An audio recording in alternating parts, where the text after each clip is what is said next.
نحمده ونصلي على رسوله الكريم اما بعد فاعوذ بالله من الشیطان الرجیم بسم الله الرحمن الرحیم رب اشرح لي صدری ویسر لي امری واحلل عقدۃ من لسانی یفقهوا قولی۔ السلام علیکم ورحمۃ اللہ وبرکاتہ۔ صراط مستقیم میں آپ سب کو خوش آمدید۔ پچھلے سبق میں ہم نے سورہ ہود کا انٹروڈکشن، اس کا تعارف، تاریخی پس منظر پڑھ لیا تھا۔ آج کے سبق میں ہم سورہ ہود کا باقاعدہ آغاز کریں گے، تو شروع کرتے ہیں اپنا آج کا سبق، جو کہ ہے آیت نمبر 1 سے لے کر آیت نمبر 5 تک۔ تو آج کا سبق شروع کرتے ہیں۔ بسم اللہ الرحمن الرحیم۔ الف لام را کتاب احکمت آیاتہ ثم فصلت من لدن حکیم خبیر۔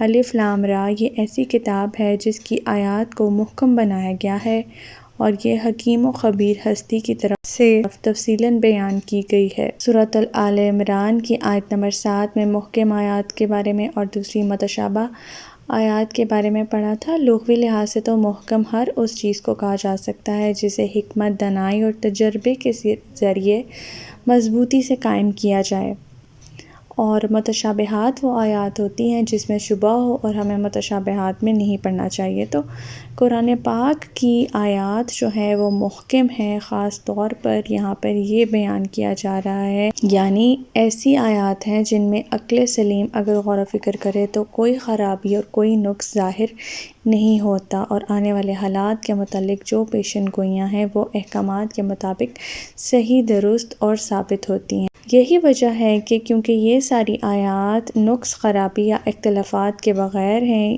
اور یہ سب سے بڑی دلیل ہے اس بات کی اللہ تعالیٰ کی ذات ہی وہ حکیم ذات ہے جس نے یہ نازل کیا ہے کلام قرآن۔ آیت نمبر 2، اللہ تعبدوا الا اللہ اننی لکم منہ نذیر و بشیر، کہ اللہ کے سوا کسی کی عبادت نہ کرو، میں یقیناً اس کی طرف تمہارے لیے ڈرانے والا بھی ہوں اور بشارت دینے والا بھی ہوں۔ یہ آیت بھی لا الہ الا اللہ کی تفصیل ہے۔ جب اللہ کے سوا کوئی الہ نہیں، کوئی معبود نہیں، تو عبادت صرف اسی کی جانی چاہیے، یعنی یہی وہ حکم ہے جس سے تمام انبیاء نے اپنی دعوت کا آغاز کیا، اور یہاں پر نبی پاک صلی اللہ علیہ وسلم بھی مشرکین مکہ کو خالصاً اللہ تعالیٰ کی دعوت دے رہے ہیں۔ آیت نمبر 3، وَأَنِ اسْتَغْفِرُوا رَبَّكُمْ ثُمَّ تُوبُوا إِلَيْهِ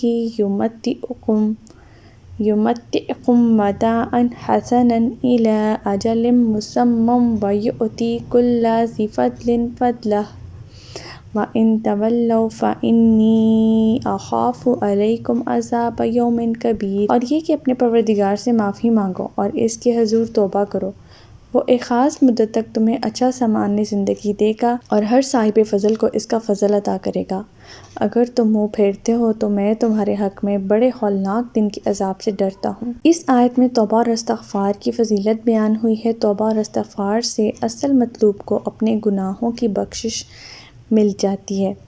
اگر حصول نیت سے توبہ کی جائے تو اللہ تعالیٰ یقیناً گناہ معاف فرما دیتے ہیں۔ مزید یہ کہ جب تک توبہ اور استغفار انسان کرتا رہتا ہے، اللہ تعالیٰ اس سے متاع حسن سے نوازتا رہتا ہے۔ اب متاع حسن میں پاکیزہ اور حلال رزق بھی آ جاتا ہے، برکت بھی آ جاتی ہے اس رزق میں، اور قلبی اطمینان اور سکھ اور چین کی زندگی بھی، یہ سب چیزیں آ سکتی ہیں۔ ایک دوسرے مقام پر یہ بھی فرمایا گیا ہے کہ اللہ تعالیٰ اس قوم پر عذاب نازل نہیں کرتا جب تک وہ توبہ اور استغفار کرتی رہے۔ نیز توبہ استغفار سے ایسے مصائب بھی دور ہو جاتے ہیں جیسے صدقے سے ہو جاتے ہیں، اور یہ بہت سی احادیث سے ثابت ہے۔ ہولناک دن کے عذاب سے ڈرنا تو ان لوگوں کو چاہیے جو دعوت حق سے منہ پھیرتے ہیں، اور رسول اللہ صلی اللہ علیہ وسلم نے جو یہ فرمایا کہ میں تم پر واقع ہونے والے عذاب سے ڈرتا ہوں، تو یہ آپ صلی اللہ علیہ وسلم کی کمال شفقت اور ہمدردی کی وجہ سے ہی ہے جو آپ کو ان لوگوں سے تھی۔ آپ ہمیشہ اسی غم میں تھے کہ یہ لوگ آخر ایمان کیوں نہیں لاتے۔ آیت نمبر 4، إِلَى اللَّهِ مَرْجِعُكُمْ وَهُوَ عَلَىٰ كُلِّ شَيْءٍ قَدِيرٌ، تمہیں اللہ ہی کی طرف لوٹ کر جانا ہے اور وہ ہر چیز پر قادر ہے۔ کسی مجرم کو سزا دینے کے لیے دو باتوں کی ضرورت ہوتی ہے، ایک یہ کہ مجرم حاضر ہو دوسرے سزا دینے والا اسے سزا دینے کی قدرت رکھتا ہو۔ اب چونکہ اللہ تعالیٰ ایسے دعوت حق سے اعراض کرنے والوں کو اپنے پاس حاضر کرنے کی قدرت بھی رکھتا ہے اور سزا دینے کی بھی، لہٰذا مجرموں کو اپنے انجام سے ڈرنا چاہیے، بالآخر وہ اللہ تعالیٰ کی طرف ہی لوٹ کر جانے والے ہیں۔ آیت نمبر 5 الا انہم یثنون صدورہم لیستخفوا منہ الا حین یستغشون ثیابہم یعلم ما یسرون وما یعلنون انہ علیم بذات الصدور۔ دیکھو جب یہ لوگ اپنے سینوں کو موڑتے ہیں تاکہ اللہ سے چھپے رہیں، اور جب یہ اپنے آپ کو کپڑوں سے ڈھانپتے ہیں، اس وقت اللہ وہ سب کچھ جانتا ہے جو وہ چھپاتے ہیں اور جو وہ ظاہر کرتے ہیں، کیونکہ وہ سینوں کے راز تک کو جاننے والا ہے۔ اس آیت کا مقصد تو اللہ تعالیٰ کے علم محیط کی وسعت کو بیان کرنا ہے کہ کھلی اور چھپی چیزیں اور دلوں کے ارادوں تک سے اللہ تعالیٰ واقف ہے۔